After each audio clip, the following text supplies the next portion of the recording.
Bledsoe was arrested.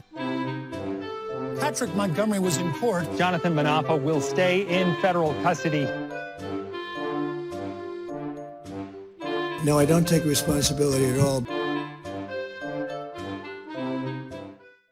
Everyone, welcome to the show. So 53-year-old D.C. resident Darrell Neely live streamed some of his crimes to YouTube.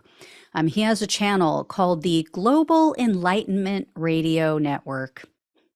I'm sure the prosecutors got a laugh out of that one. I know I did. Anyway, Neely also recorded as others were assaulting officers with a massive Trump sign on metal casters. That's what's been referred to as the billboard attack. And he was watching as others surrounded and attacked officers. And at one point, another member of the mob pulled an officer's baseball cap off and threw it into the crowd. Well, Neely saw this happen, so he picked it up off the ground, and then he told someone nearby, quote, "We got the hat." Short time later, Neely was seen on surveillance video. He illegally entered the Capitol. He followed the mob to the Capitol crypt, and that's where he swiped an officer's jacket. The officer had apparently been sprayed with chemicals, so he took the jacket off to decontaminate, and he left it in the crypt lobby. So Neely picked it up, he shoved it in his backpack, and it clearly was an officer's jacket. It contained a police patch, there was a nameplate and a badge. So Neely continued to live stream to his Enlightenment channel. He told his audience, quote, "No more Biden. We have stormed the Capitol," and quote, "My U.S. Capitol jacket is in my hand. Thank you, Officer Dimwitted." So he's showing this off on his Enlightened channel. Anyway, after walking through the Capitol, Neely headed back to the Senate wing doors, and officers at that point were struggling to regain control of that area. Well, he stood back, he lit a cigarette, and he told the crowd, quote, "Nobody leave. Pack 'em in bigger." Then he went back to the Capitol crypt, and he remained in that area until officers forced him and others out of the building. So that was more than an hour after he initially entered. Later that night, Neely live streamed his channel again, the Enlightenment channel, and he said, quote, "How wonderful it was being downtown, seeing democracy in action, and watching Pence puss out." Then on January 8th, Neely wore the stolen police baseball cap during another live stream to his Enlightenment channel, and he bragged about this theft.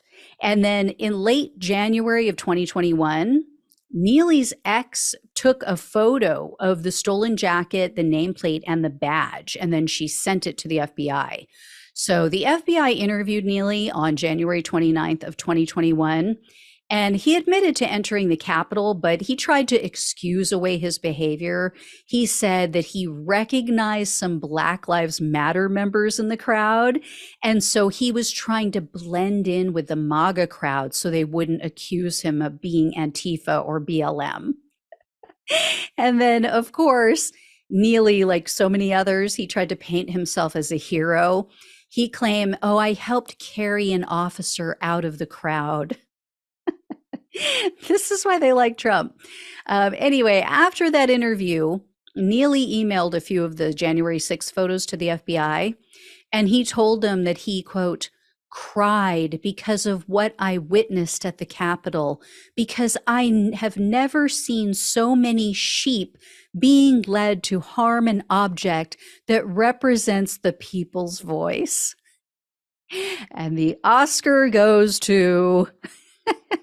So Neely told his audience a very different story. In a June live stream, you will not be surprised to hear, he said, quote, "I've proven who I am by going down there. I've proven who I am by bringing in the jacket, by bringing in Capitol Police officer, by bringing in the badge, by bringing in the information, by bringing in the flag, Trump 2020. I've proven who I am." Yes, you have, a patriot. So Neely was arrested on October 18th of 2021, and in a superseding indictment, he was charged with civil disorder, theft of government property, entering a restricted building or grounds, 2 counts of disorderly conduct, and parading or demonstrating in a Capitol. Neely refused a plea deal. He opted for a bench trial, and in May of 2023, he was found guilty on all counts with the exception of the civil disorder. So Neely faced up to 1 year in prison, 1 year of probation, and $100,000 in fines. And this time, the prosecutor actually requested an even longer sentence. The government asked for 33 months in prison. Also 1 year probation, 60 hours of community service, and $844 in restitution. And Neely, you guys are not going to be shocked to hear, has a criminal history. Shortly after taking part in the Capitol attack, Neely was charged with assault and destruction of property. This was in a domestic violence situation. He pleaded guilty to the assault charge, so he was given a suspended sentence and probation. Well, according to the prosecutor, he violated the terms of that probation 5 times. He was also more than $5,000 in arrears on alimony and child support. And just prior to the original scheduled date for his January 6th trial, Neely took off. He just disappeared. So both the January 6th judge and the judge presiding over the domestic violence case issued separate warrants for his arrest. So in late September of 2022, Neely was apprehended. He was taken to DC, and he's been held since that time. He's been in jail or in prison since then. And the domestic violence incident is far from his only crime. According to the sentencing memo, quote, Neely has an extensive criminal history across 3 decades, including at least 1 felony conviction and convictions for theft, attempted theft, battery, simple assault, and menacing with a weapon. Neely has over a dozen law enforcement contacts that have not resulted in a conviction, including pending drug and stolen property charges in North Carolina. Further, Neely has a track record of probation violations, bench warrants, and failures to appear. Also, the prosecutor says that Neely lied to his pre-service trial officer about his service in the military.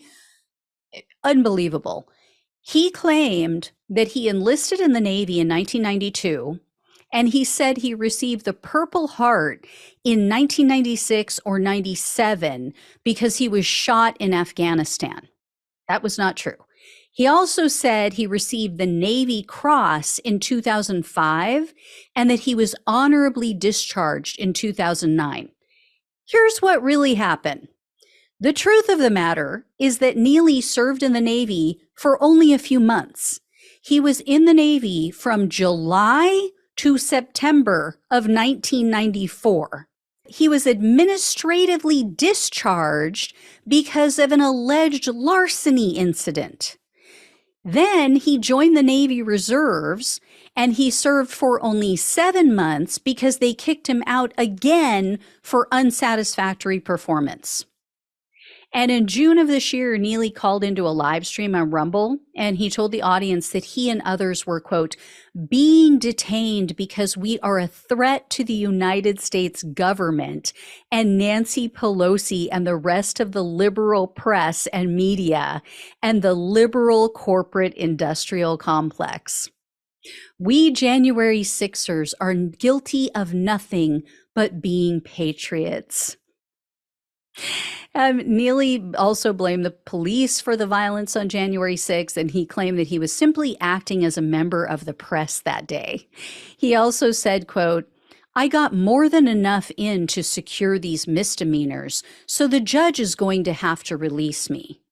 So basically saying I've already spent enough time in jail, so I'm going to get off. They're going to have to let me go. So this is one of these so-called political prisoners who Marjorie Trader Green is so upset about, boo-hoo-hooing about. And the right-wing media, you know, they hold these people, guys like this, up as heroes, as patriots. Oh, he's a military man. When he's lying about his military service and beating up women. Why am I not surprised?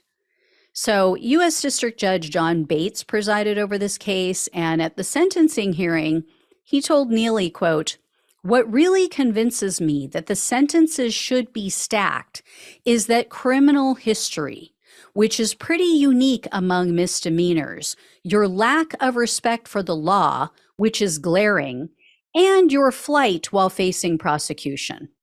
So a stacked sentence refers to when a judge orders a convicted felon or convicted person to serve consecutive terms for different crimes rather than serving all of them concurrently.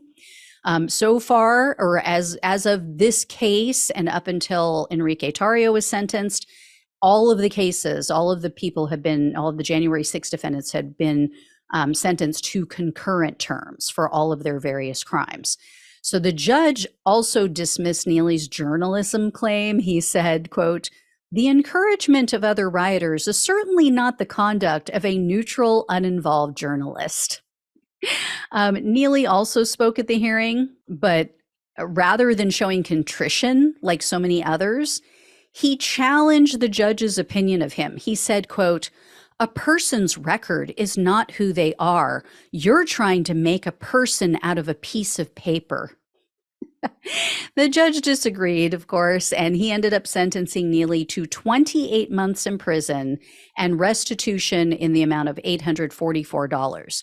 Unfortunately, it doesn't look like the judge imposed any kind of probationary period, but I believe Neely is still on probation for other crimes, so he's still covered, I think.